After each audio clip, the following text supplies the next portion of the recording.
Pittsburgh's Action News 4 reporter Bo Berman has been weathering the storm to show us what conditions are like there. Well, good evening. Now some 30 hours since this blizzard began, it continues here in downtown Washington, D.C.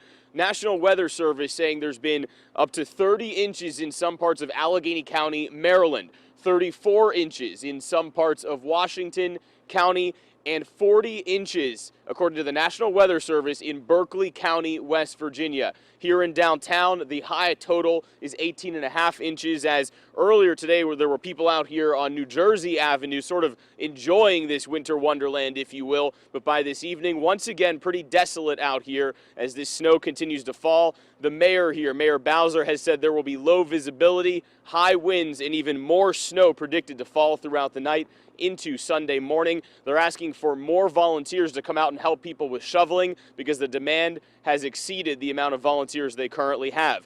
The city here is also partnering with the National Guard to help folks out, as well as motorists become stranded in this area because of all this snow, guys.